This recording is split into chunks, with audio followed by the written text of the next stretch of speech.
3.1 is exponential, and it should say logistic functions, not logarithmic functions.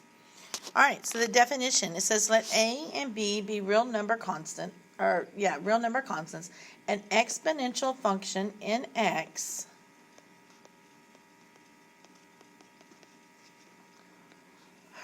is a function that can be written in the form of f of x equals a times b raised to the x, where a is non-zero, b is positive, but b cannot equal 1. The constant a is the initial value, which is when x is 0, and b is the base.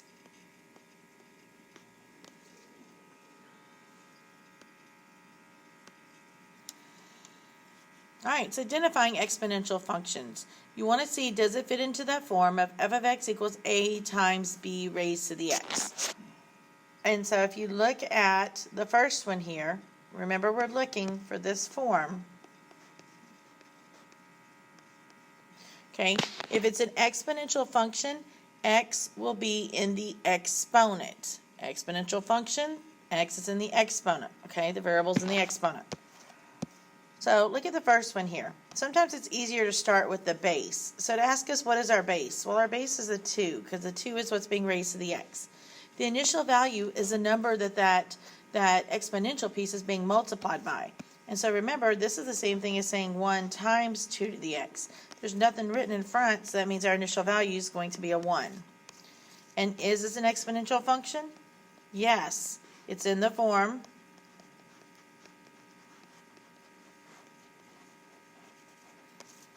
of y equals a times b to the x. You could put yes because x is in the exponent. Either one of those will work. All right, the second one. Notice your base is your x. Your initial value is the number in front of it, so it's the 4. And is this exponential? No. X is not in the exponent.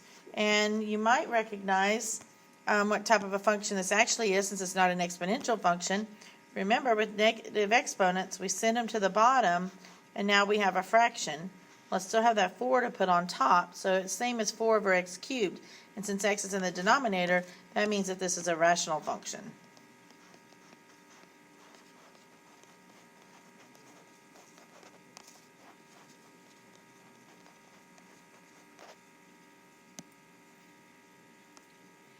All right, the third one there. Your base is the 2. Your initial value is the 5. And is this exponential? Yes. Doesn't matter if there's a negative sign up there. That just means there's a transformation, okay? So you could put, yes, x is in the exponent.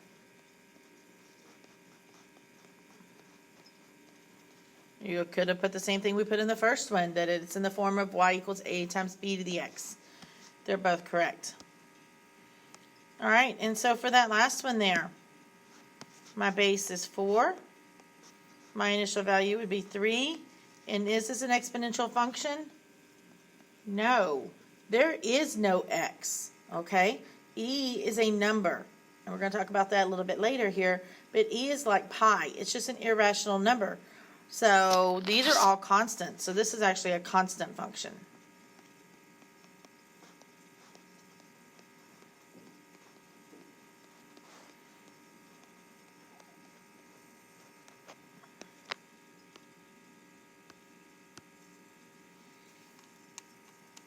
All right, so compute the exact value without using a calculator here. So we know that f of x is equal to negative 5 times 8 raised to the x, and we want to solve this when x is 1/3.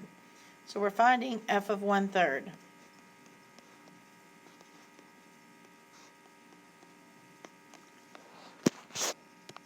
All right, so remember PEMDAS says we have to do exponents first. So we got to deal with this part, okay, before we actually multiply. So I'm going to bring down my negative 5 times, and then I'm going to come over here to the side and work out that 8 to the 1/3.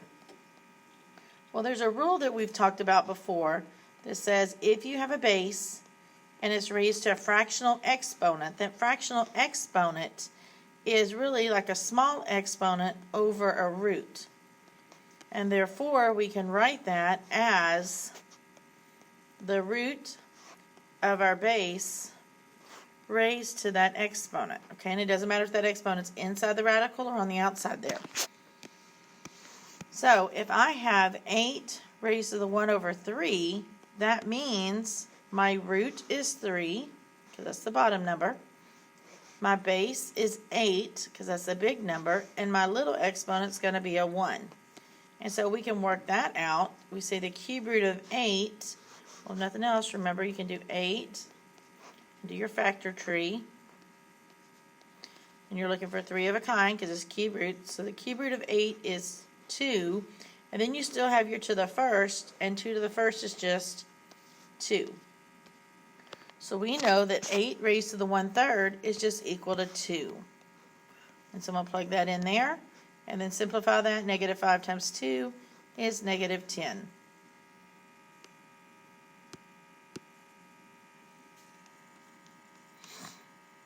All right, finding an exponential function from its table of values. So we're going to determine the formulas for the functions from values given in the table below. So remember, our exponential model is f of x, or let me just put y to be generic here, equals a times b to the x. Remember, a is your initial value, and they told us that that is when x equals 0. B is going to be our base, but it's also our pattern, okay? So now remember, when you're raising something to the exponent, like if you do 2 squared, you would do 2 times 2. Or if it was 2 to the 5th, you would do 2 times 2 times 2 times 2 times 2. The point is, though, we're looking for that multiplication pattern, okay? So when we're looking for a pattern, we're looking for what do we need to multiply to get from one number to the next. So let's look at the first one there, f of x.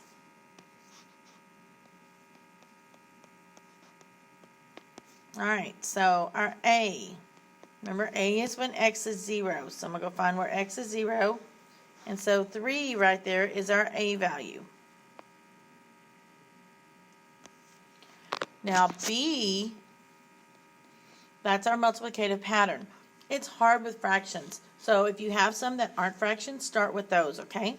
So how would we get from 3 to 6? It would also get us from 6 to 12. Now remember, because it's exponential, we're looking for a multiplicative pattern. Well, 3 times what is 6? 2. And then 6 times what is 12? 2. Since they're the same, pretty sure our base is 2, but we can always check it. We can do 3/4 times 2, which is what? 6 over 4, which reduces to 3 over 2, which is what we have. And we do 3 over 2 times 2, then that's 6 over 2, which reduces to 3, which is what we had. So our base is going to be 2. And now that we know our initial value and we know our base, we can write out our function. So f of x equals our a times b raised to the x.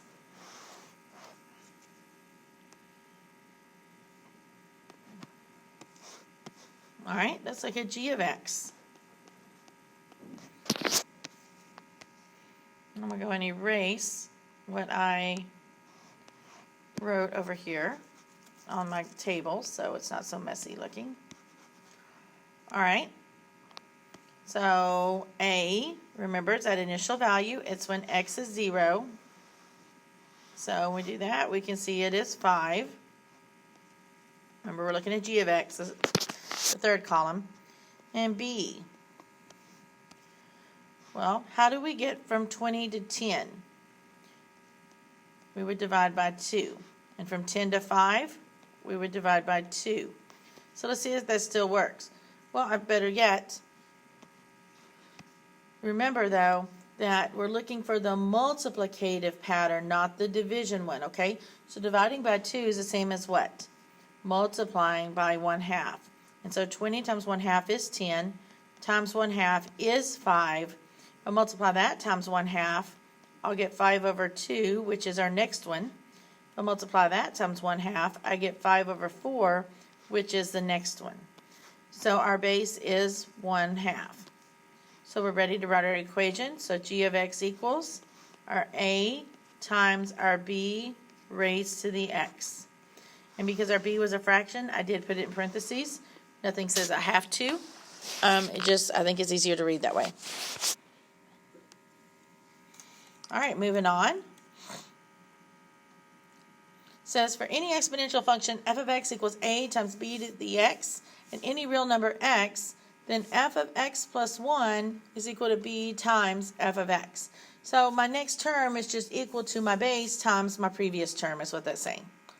So if a is greater than 0 and b is greater than 1, the function f is increasing and is an exponential growth function.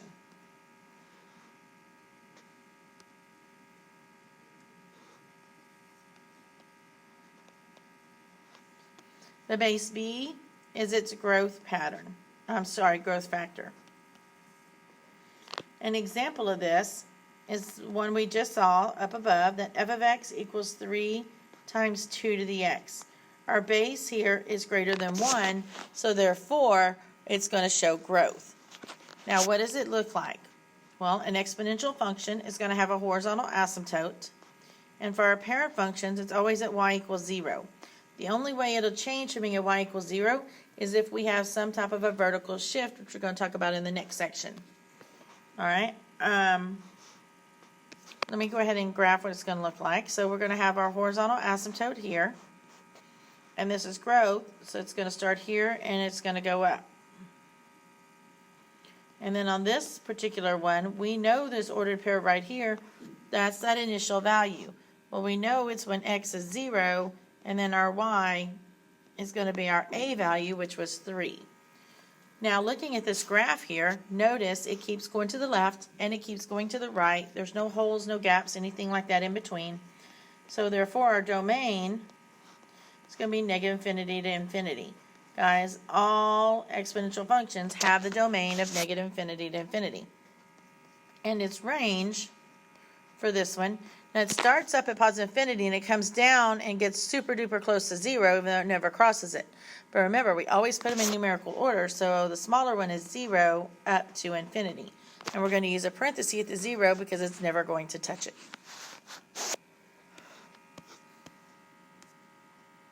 All right. Then what if a is greater than 0 but that b is less than 1? The function f is decreasing and is an exponential decay function. The base b then is its decay factor. And we saw that when we looked at g of x above, which was 5 times 1/2 to the x. We notice our b value here is less than 1. And if you remember, if you look above there in our table, our y values were getting smaller, so therefore it was decreasing, it was decaying. Again, remember, the horizontal asymptote, unless we have a vertical shift, is going to be y equals 0. And so remember, this is decaying, so it's coming down this way. We know this point right here is that initial value, because it's when x is 0, and we said our y would be 5. Your domain keeps going to the left, keeps going to the right. All exponential functions have a domain of negative infinity to infinity. And for this one, our range starts up at infinity, comes down to 0. So we're going to do 0 to infinity. 0 is not included because it's that horizontal asymptote that it's not going to cross.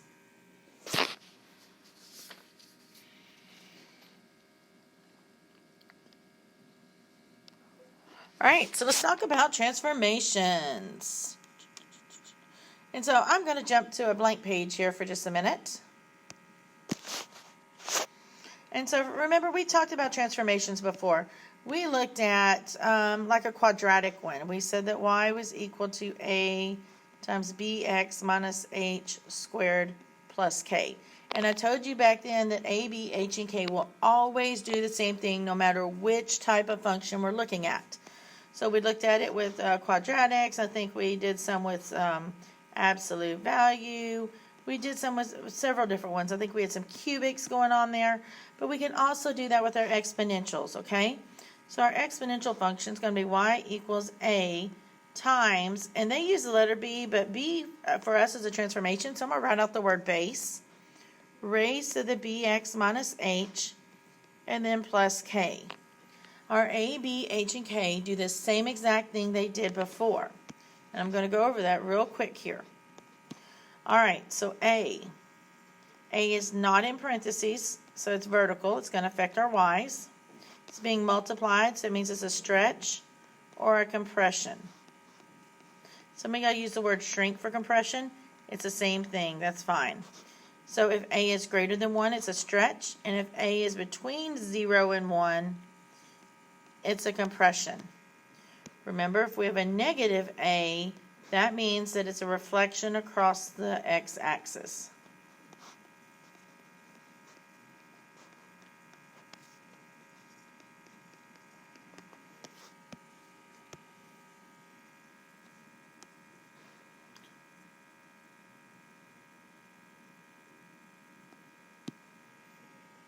And then I'm going to go ahead and I'm going to do K, because K is also not in the parentheses, or excuse me, I shouldn't say parentheses on this. It's not with the x, which would mean it's up in the exponent. So therefore it's vertical.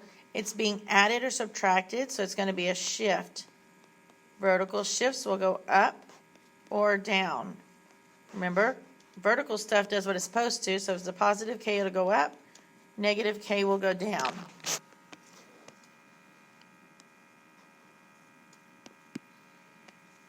Then with the x, we have our b, which is with the x, it's going to be horizontal.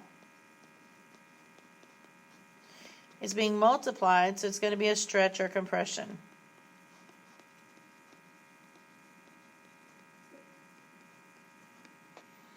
Alright, but remember, everything with x does the opposite.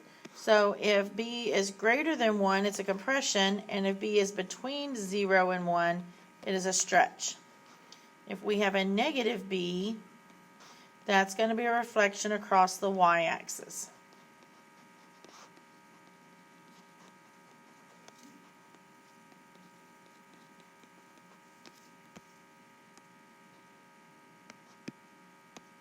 And then we also have h, that's going to be up in the exponent with the x. Since it's with the x, it's horizontal. Since it's being added or subtracted, it's going to be a shift.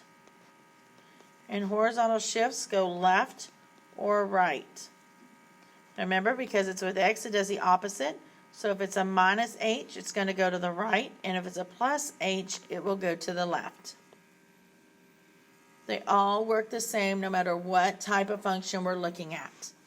Okay? Even though you can see here where I wrote this equation, no, I didn't put that bx minus h in parentheses. B and h are still trapped with the x because they're trapped now instead up in the exponent. Alright, so there's our rules for transformations. Now let's go back and let's do some. So look at example 4. It says describe how to transform the graph of f of x equals 2 to the x into the graph of the given functions. Notice 2 to the x is our parent table, or our parent function, okay? The fact that the base is a 2 doesn't cause a transformation. That just tells us what our parent table, what our ordered pairs would be for the parent function, okay? So 2 is going to have no effect on it. All of these should have a 2 because they're all transformations of that parent function. Alright, so on A, tell me, what is that plus 1 going to do? Well, it's up there with x, so we know it's horizontal. It's being added or subtracted, so that means it's going to be a shift. Well, horizontal shift will go left or right, and since it's a plus 1, it's going to go to the left one. So if I have my parent function, which I'm just going to I'm going to draw as a dashed line here, and we know the parent function has an ordered pair here of 0 and its initial value is 1, we're going to shift that whole graph to the left one.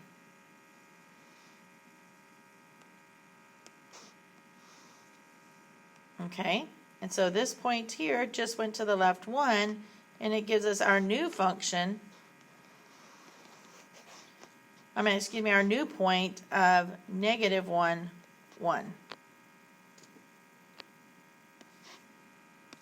Okay, B, we have that negative up there with the x. So we know it's going to be a reflection, and because it's with the x, it's going to be across the y-axis.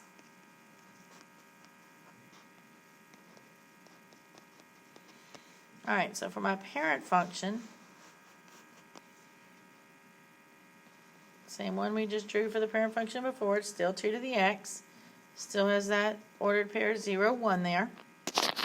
Now, we're going to reflect that across the y-axis, which means what's on the left is going to go to the right, what's on the right is going to go to the left. So my graph is going to come down like this, but this point right there, it's not going to change because if it's on the y-axis, so it doesn't actually reflect. It's a reflection of itself. And so there would be our graph. And then C, what is that 4 going to do to our graph? Well, it's not with the x, so we know it's going to be vertical. It's being multiplied, so it's a stretch or compression. And since it's greater than 1, it's going to be a vertical stretch by 4. All right, so our parent function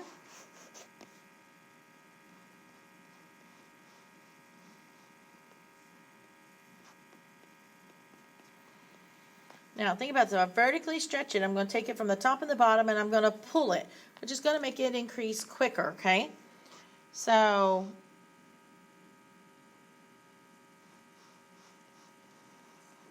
it's going to increase quicker here. And that ordered pair right there, we can tell is still 0, comma, our initial value, which now is a 4, because that's our A value.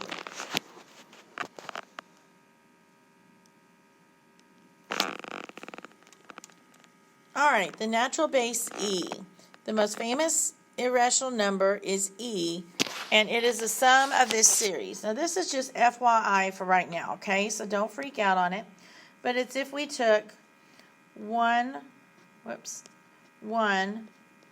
1 over 2 factorial plus 1 over 3 factorial plus 1 over 4 factorial, and we just keep going and going and going with that. So next one will be 1 over 5 factorial, then plus 1 over 6 factorial until infinity, okay?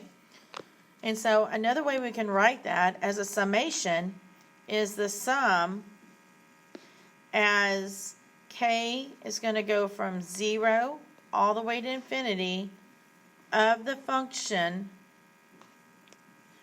1 over k factorial. All right, this is all what E is equal to. That's like an exclamation point. Factorial is an exclamation point. So what is a factorial then? All right, well, if I have 2 factorial, that just means I'm going to take 2 times every number below it until we get to 1. So 2 factorial is just 2 times 1. So 5 factorial would just be 5 times 4 times 3 times 2 times 1. 10 factorial would be 10 times 9 times 8 times 7 times 6 times 5 times 4 times 3 times 2 times 1. So you can see as they get bigger and bigger, they get longer. And so it's just a shortcut on how to write it. All right, and again, for FYI, the definition is that E is also equal to your limit as x goes towards positive infinity of 1 plus 1 over x raised to the x. All right, so all of this is just kind of FYI, all right? You don't have to memorize it. Right now we're not going to use it. It's just FYI. Just know that E is an irrational number, but it's a number, so it can be used, just like pi. All right, so below that here, now it says an exponential function f of x equals a times b to the x can be written as f of x equals a times e raised to the kx for an appropriately chosen real constant k. This form is an exponential growth function if a is greater than 0 and k is greater than 0. And it's an exponential decay function if a is greater than 0 and k is less than 0. All right, so now when we want to see if it's growth or decay, remember before we looked at the base. If the base was greater than 1, it was growth. If it's between 0 and 1, it was decay. So here we just have to look at the sign of our exponent. If our exponent is positive, it's growth. If our exponent is negative, it's going to be decay. And then here it says Ln, which if you look on your calculator on the left towards the bottom, towards the on button there, you'll see where it says log, and there's a button that says Ln. That's not in, it's Ln. It means the natural log, and it's going to use the base e. And we'll talk more about that later. All right, 5 says describe how to transform the graph of f of x equals e to the x into the graph of the given function. So what would that negative do to our graph? It's going to be reflection across the y-axis.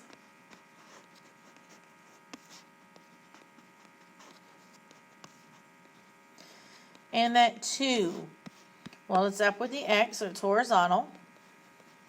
It's being multiplied, so it's a stretch or compression. Remember, horizontal do the opposite, so times 2 in this case is going to be a compression. But with anything that's up with x, it's by the opposite. So it's instead of being 2 times, it'd be divided by 2, which means it's a horizontal compression by 1/2. All right, so what happens when we horizontally compress something? All right, so from the left and the right, I'm going to push it in. If I push it in, it's going to squish it up quicker. All right, so, but because this is negative, we do know it's decay, which just means this is going to decay faster than the parent function. All right, so here's our parent function.